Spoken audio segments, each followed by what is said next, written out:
Assalamualaikum warahmatullahi wabarakatuh. Nama saya Joko Prasetyo, saya mahasiswa PPG tahun 2020. Untuk pertemuan kali ini kami akan menjelaskan terkait dengan pemeriksaan dan pemeliharaan sistem pendingin yang pada kendaraan itu sistem pendingin sangat perlu sekali. Karena apa? Karena 32% hasil pembakaran yang terjadi pada ruang bakar itu diserap oleh sistem pendingin. Nah, sistem pendingin sendiri berfungsi yang pertama adalah sebagai mempercepat suhu kerja mesin sekitar 82 sampai 95 derajat Celcius, karena pada saat itu, pada suhu itu mesin akan mendapatkan gas hasil pembuangan yang paling minimal dan mendapatkan clearance yang paling maksimal. Nah, sistem pendinginan itu sendiri ada dua. Yang pertama adalah sistem pendinginan menggunakan udara, medianya udara. Salah satu kelebihan medianya udara atau sistem pendingin udara adalah udara aja di mana saja. Ya, tetapi untuk kekurangannya adalah untuk tingkat penyerapan panasnya kurang baik dibandingkan dengan cairan. Nah, kalau cairan sistem pendingin air atau cairan itu salah satu kelebihannya adalah mampu menyerap panas lebih baik, tetapi kekurangannya bobot mesin nanti menjadi lebih berat. Nah, kali ini kita akan melaksanakan pemeriksaan dan pemeliharaan sistem pendingin air. Sebelum kita memeriksa komponen pendinginan yang ada pada mesin, kita terlebih dahulu harus mengetahui panel instrumen yang mendukung sistem pendinginan yang ada pada kendaraan mobil. Kita coba cek di panelnya.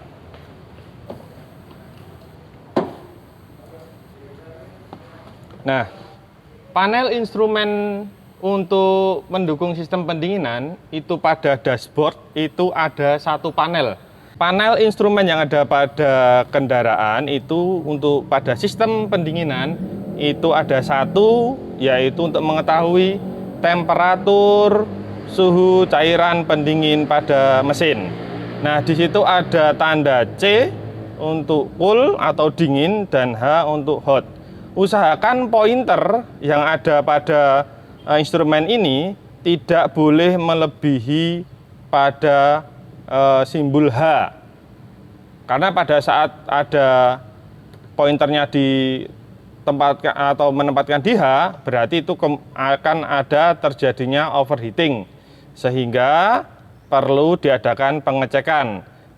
Nah, kita sebagai pengemudi untuk mengetahui sistem pendingin yang baik itu berada di antara cool dan hot dan tidak boleh melebihi hot. Nah, itu instrumen yang ada di dalam kendaraan supaya kita mengetahui kinerja dari sistem pendingin. Nah, itu yang ada di dalam. Kemudian yang selanjutnya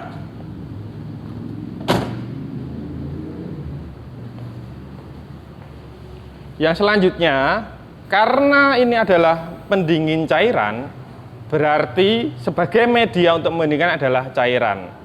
Nah, kita akan mengetahui pemeriksaan sistem pendingin itu yang pertama pada jumlah air pendingin atau kuantitas air pendingin.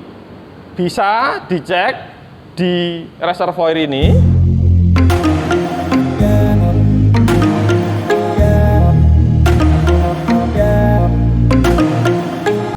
Ini adalah tangki cadangan atau reservoir pada sistem pendingin. Diharapkan air cadangan atau cairan cadangan berada pada area full, karena ada dua, low dan full. Setiap pengecekan pastikan bahwa posisi air pendingin di reservoir berada pada posisi full. Yang kedua adalah jumlah cairan yang terletak pada radiator.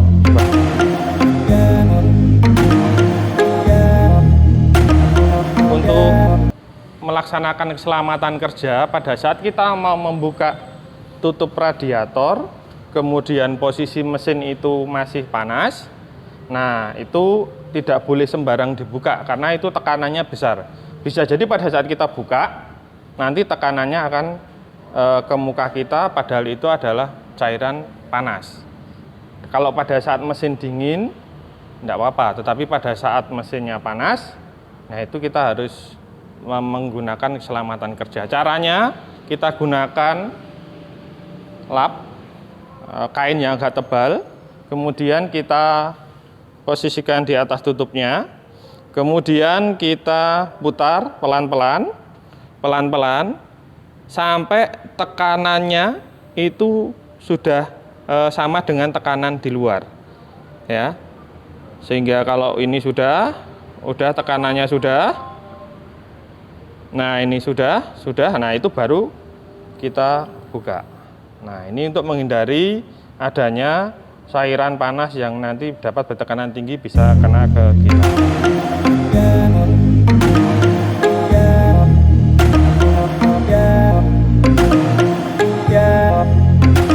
Bahwa cairan yang ada di dalam sistem pendingin itu kualitasnya harus baik. Caranya seperti apa? Kita cek menggunakan tangan, apakah nanti cairannya di situ kotor, berwarna coklat, ataukah masih bersih. Nah, kalau kita lihat, ini cairannya itu masih bersih karena dari segi warnanya juga masih baik, tidak ada kotoran, sehingga bisa dikatakan pengecekan awal terkait dengan kualitas dan kuantitas media cairan untuk pendingin itu masih baik. Tadi dikatakan bahwa jumlahnya di reservoir harus sampai full, kemudian yang ada di radiator juga harus pada sampai tutup kap tutup radiator. Kemudian kualitasnya cairannya juga harus bersih.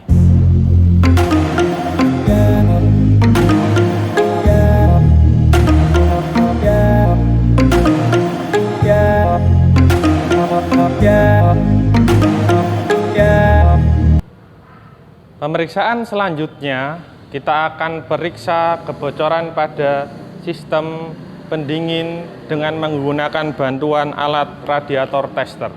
Radiator tester ini nanti akan mengetahui kebocoran yang terjadi pada sistem pendingin. Bagaimana caranya? Ikuti saya. Yang pertama, kita buka tutup radiatornya. Kemudian kita samakan ukurannya yang ada di radiator tester ini. Nah, ini sama. Nah, sehingga kalau yang satu ini berbeda. Nah, ini sebagai pengganti tutup radiatornya nanti kita gunakan ini pada radiator tester ini. Kita pasang ke radiatornya.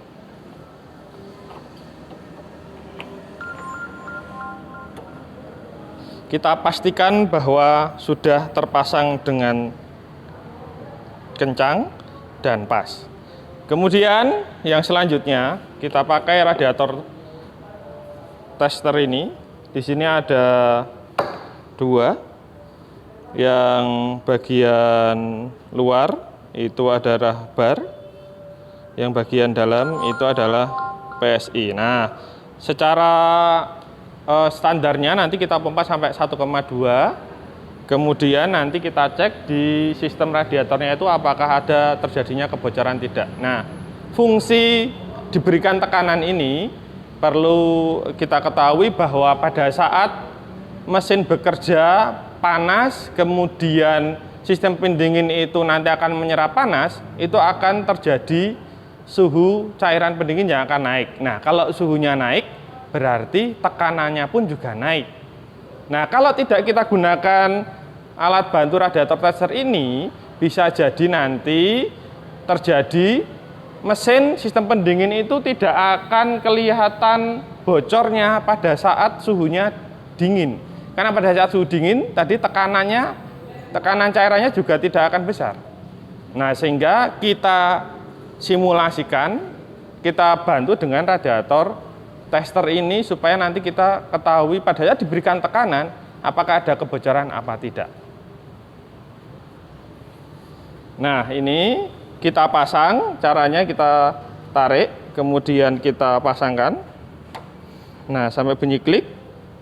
Dan ini sampai benar-benar kuat. Kemudian kita pompa sampai 1,2, tidak boleh ada penurunan.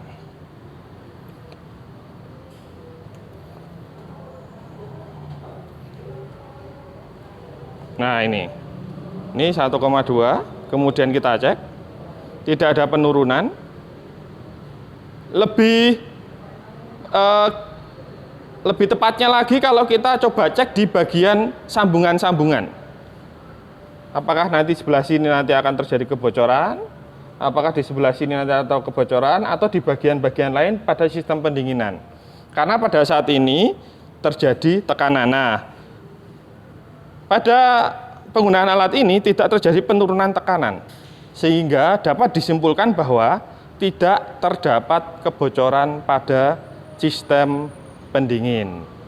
Nah, ini menandakan bahwa sistem pendingin masih dalam keadaan baik dari segi kebocoran pada sistem pendinginan.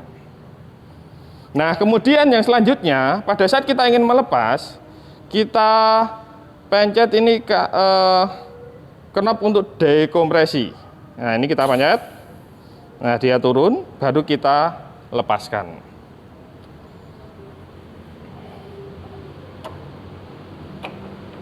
Nah,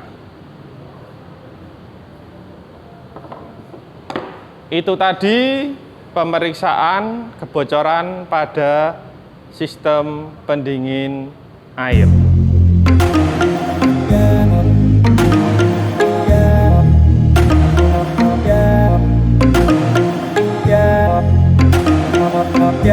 Yang selanjutnya yaitu pemeriksaan tutup radiator. Nah, tutup radiator itu tidak sembarang tutup, karena di dalamnya terdapat 2 buah katup. Namanya katup relief valve, kemudian vacuum valve. Nah, seperti pada awal bahwa salah satu fungsi sistem pendinginan adalah untuk mempercepat suhu mesin mencapai suhu kerja. Nah, caranya adalah dengan cara relief valve selalu menutup dan nanti akan membuka pada tekanan tertentu.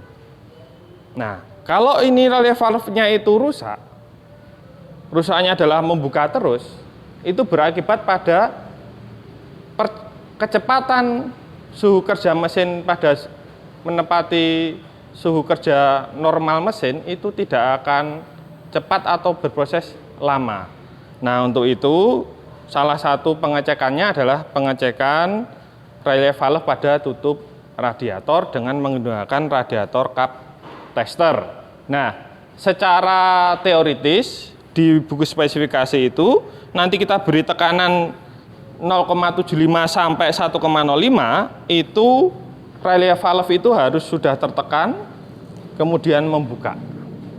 Nah, kalau pada tekanan sampai 1 kok belum membuka, 1 kg/cm persegi belum membuka, nah itu bisa terjadi kebocoran karena tekanannya tidak bisa disalurkan untuk dapat keluar ke reservoir. Nah, kita coba dengan menggunakan radiator cup tester ini. Caranya kita tempatkan ini, dipilih ya, ini kita posisikan dia di sini, kemudian kita cari yang paling pas. Nah, ini sudah, kemudian kita pasangkan alat ini. Nah, itu nanti kita pompa sampai penekanan 0,75 sampai 1,05 kg/cm persegi. Nah, kita pompa. Nah, pada tekanan 0,75 pada saat di sini nanti 0,5 sampai 1,05 kok ada kebocoran, berarti relief valve-nya bekerja. Tetapi bila diberikan tekanan sampai 1,05 lebih, tidak terjadi kebocoran pada relief valve, berarti relief valve tidak bisa bekerja. Kalau seperti itu nanti hasilnya sistem pendinginannya, tekanannya berlebih, kemudian akan terjadi kebocoran. Nah, kalau di bawah 0,6 karena limitnya 0,6. Di bawah 0,6 sudah membuka, berarti nanti sistem pendinginannya tidak akan cepat mencapai suhu kerja. Seperti kalau kita memasak air dalam bejana, kalau ditutup itu akan lebih cepat, dia akan lebih cepat mendidih. Kalau dibuka itu akan lebih lama. Nah, prinsipnya sama seperti ini ya. Jadi kalau sudah kita tekan dekompresinya, nah itu baru satu. Kita kembalikan dulu.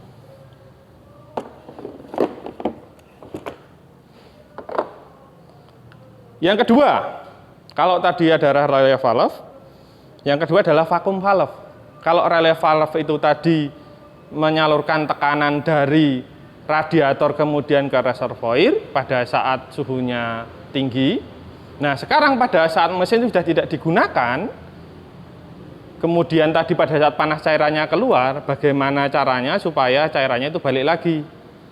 Nah, dengan adanya vacuum valve pada tutup radiator ini memungkinkan cairan yang ada di reservoir untuk kembali lagi ke radiator. Karena prinsipnya apa? Pada radiator ada kekosongan yang tadinya ada cairannya, kemudian karena pada saat suhu tinggi masuk ke reservoir karena valve-nya terbuka, pada saat dingin karena ruangannya di sistem pendinginannya sama tetapi cairannya kurang sehingga terjadi kevakuuman. Nah, di situ akan adanya aliran dari cairan pada reservoir masuk kembali ke radiator. Nah, caranya seperti apa? Caranya mudah sekali. Kita tarik ini. Nah, dia harus kembali. Nah, kebanyakan pemilik mobil atau pemilik kendaraan itu tidak paham terkait dengan tutup radiator ini. Kebanyakan fokusnya hanya pada relay valve. Padahal vacuum valve ini juga sangat penting. Kalau vacuum valve ini rusak, tertutup terus, berarti nanti cairannya tidak akan pernah kembali ke radiator. Artinya apa? Digunakan terus-menerus, cairan pada radiator, sistem pendingin pada mesin itu akan keluar terus pada saat panas tetapi tidak kembali. Kesimpulannya nanti cairannya akan berkurang di sistem pendingin pada radiator. Nah, sehingga sangat penting sekali kita memeriksa tutup radiator. Saya ulang lagi, ada dua. Pertama, memeriksa relay valve. Yang kedua, memeriksa vacuum valve. Nah, kalau dua-duanya ini sudah beres, sudah baik, kesimpulannya sistem pendinginannya akan berjalan dengan baik, tidak akan pernah berkurang airnya, tidak akan kelebihan airnya. Karena air atau cairan itu hanya dari sistem pendingin radiator keluar ke reservoir, nanti masuk lagi. Keluar dengan adanya relay valve, masuk dengan adanya vacuum valve. Nah, itu penjelasan pemeriksaan pada tutup radiator.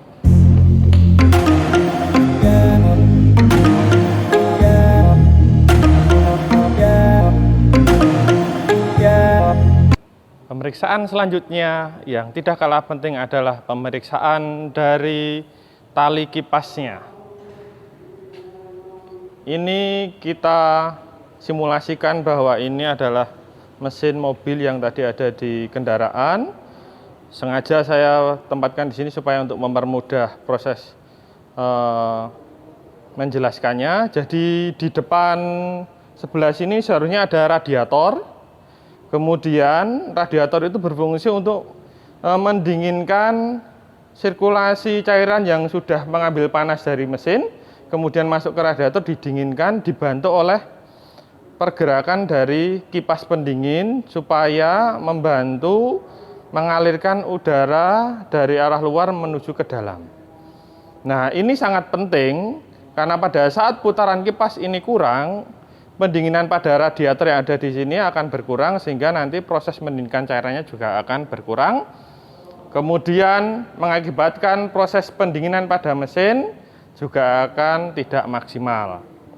Nah, yang ada pengaruhnya pada kipas pendingin itu, karena ini penggerak roda belakang, adalah dari tali kipasnya ini. Nah, salah satunya adalah tegangan tali kipas.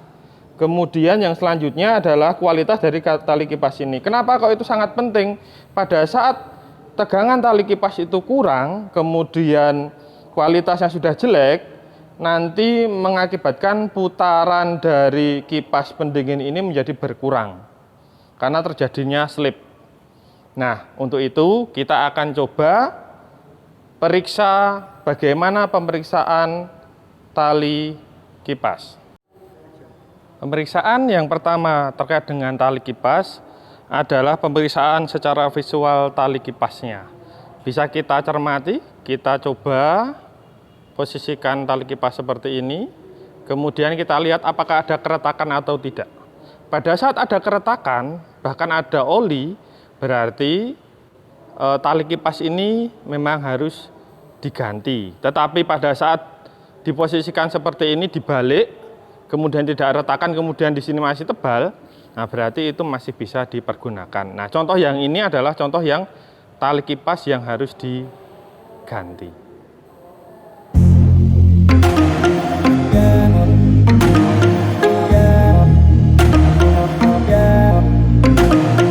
Pemeriksaan selanjutnya adalah pemeriksaan kekencangan tali kipas. Alat yang kita gunakan adalah satu buah spring skill, kemudian satu buah penggaris.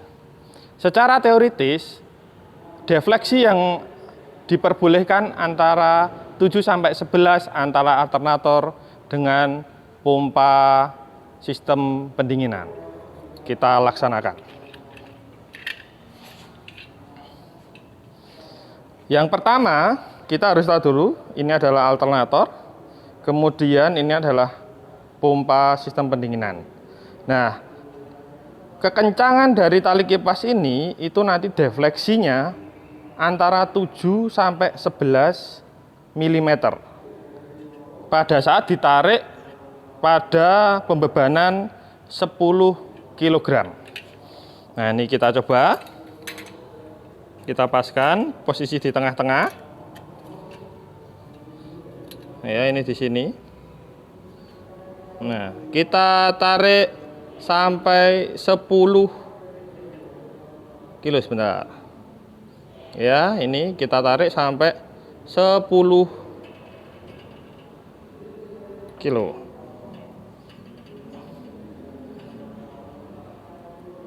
Nah, di sini ukuran adalah 8 mm.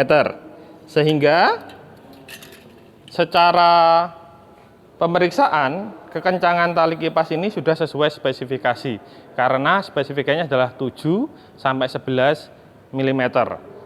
Boleh dikatakan kesimpulannya bahwa tegangan tali kipas sudah sesuai dengan spesifikasi.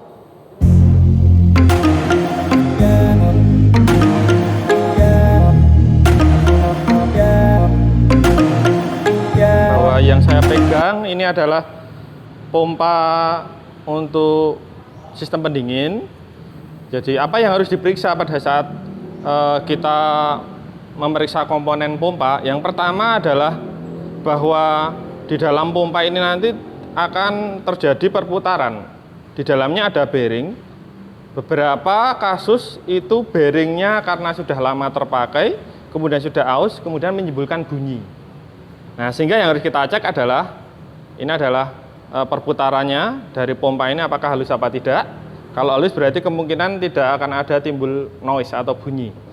Kemudian yang selanjutnya adalah sering terjadinya kebocoran pada pompa sistem pendingin. Karena apa? Karena dia bekerjanya berputar, kemudian di bagian sebelah dalam sini kita bisa lihat itu ada kipasnya. Nah, dia itu akan memompa. Nah, kemudian di sini ada cairan, kemudian di sini ada perputaran yang dari puli. Nah, kebanyakan itu pada lubang ini nanti akan terjadi kebocoran cairannya.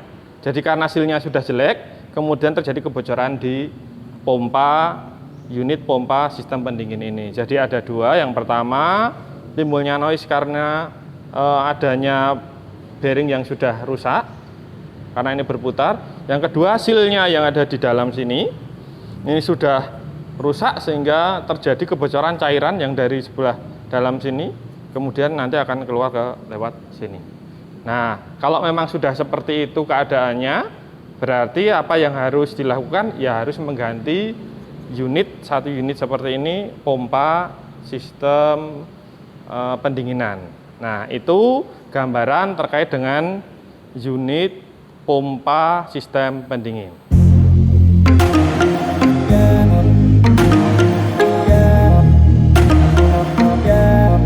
Selanjutnya harus kita periksa, ini salah satu unit komponen dari sistem pendinginan, yaitu namanya termostat. Termostat berfungsi untuk mempercepat suhu kerja pada mesin. Caranya seperti apa? Pada saat mesin masih dingin, termostat ini akan menutup cairan yang ada di water jacket sehingga tidak bisa keluar ke radiator, sehingga tidak terjadi pendinginan cairan. Nah, ini sangat penting. Kalau sampai ini rusaknya menutup terus, berarti air yang ada pada water jacket mengambil panas dari komponen yang sistem utama bahan bakar itu nanti tidak bisa didinginkan oleh radiator. Makanya ini salah satu komponen yang penting. Pada saat termostat ini membuka terus-menerus tidak menutup, itu akan mengakibatkan lamanya suhu kerja mesin tercapai antara 80 sampai 90 derajat. Nah, di situ kalau tidak mudah tercapai, awalannya itu akan menghasilkan pembakaran yang tidak sempurna. Nah, makanya penting. Nah, pemeriksaannya adalah nanti kita akan periksa menggunakan kompor, kemudian menggunakan panci yang sudah ada airnya, kemudian kita akan coba kondisikan dia berada di cairannya atau air yang mendidih ini. Ini adalah contoh termostat yang masih tertutup karena belum mendapatkan suhu antara 80 sampai 88 derajat. Kemudian membuka maksimal pada kurang lebih pada suhu 90 derajat. Kemudian kita buktikan ini. Nah, ini kita masukkan. Kita cek dengan menggunakan suhu.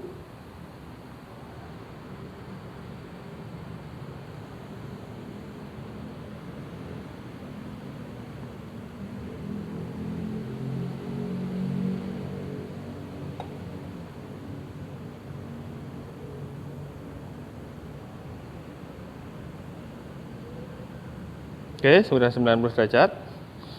Kita lihat, dan ternyata ada pembukaan termostat. Nah, ini nanti yang akan menghubungkan cairan yang ada di water jacket, kemudian nanti akan mengalirkan adanya pompa ke radiator, didinginkan, kemudian nanti bersirkulasi lagi. Nah, ini sudah membuka. Kalau kita cek suhu pembukaannya maksimal di 8 mm.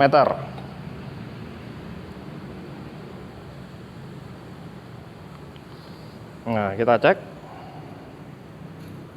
Ya, tadi sudah tertutup. Nah, ini memang benar di area 8 mm. Nah, sehingga dapat disimpulkan bahwa termostat ini dapat berfungsi dengan baik. Kalau nanti tidak berfungsi, membuat sistem pendinginannya tidak akan bekerja dan menghasilkan kerusakan pada mesin.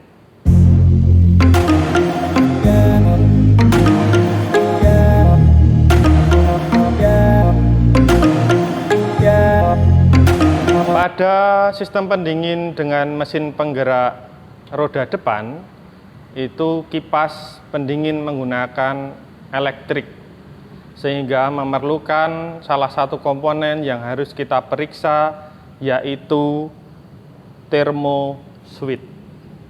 Termoswitch bekerja dengan cara mendapatkan panas dari air pendingin, kemudian nanti akan memasakkan dan mengakibatkan kipas elektrik akan berputar. Jadi berputarnya kipas elektrik untuk mendinginkan air pada radiator itu juga di setting untuk pada suhu 80 sampai 90 derajat. Karena proses itu membutuhkan sistem pendingin pada mesin dan mesin tepat akan menghasilkan suhu kerja. Cara pemeriksaan thermoswitch adalah sesuai dengan cara kerjanya. Pada saat suhu air pendingin masih dingin, maka tidak akan terhubung thermoswitch dengan massa. Nah, sehingga kita cek di awal, di luar itu harusnya thermoswitch ini tidak ada kontinuitas atau tidak terdapat hubungan. Kita cek menggunakan alat multimeter, kemudian kita tempatkan selektor di kontinuitas dikali 1 ohm, kemudian kita coba cek kontinuitasnya. Kita cek, ini sudah ada kontinuitas. Nah, ini kita cek, satu di sini, satu di sini. Nah, pada saat dingin belum ada kontinuitasnya. Nah, kita nanti coba cek menggunakan air yang sudah kita panaskan mendidih ini, apakah nanti thermoswitch ini akan terhubung pada suhu 80 sampai 90 derajat Celcius. Ini adalah thermoswitch yang sudah saya berikan tali karena saya akan celupkan pada air mendidih. Sebelumnya kita cek dulu suhunya.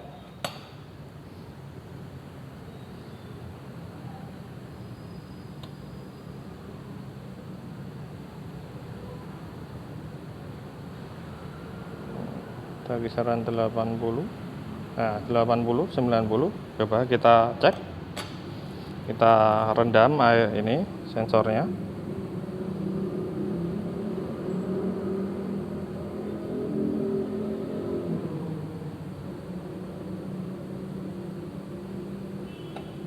Kita panaskan.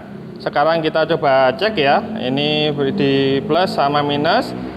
Silahkan dicek kontinuitasnya.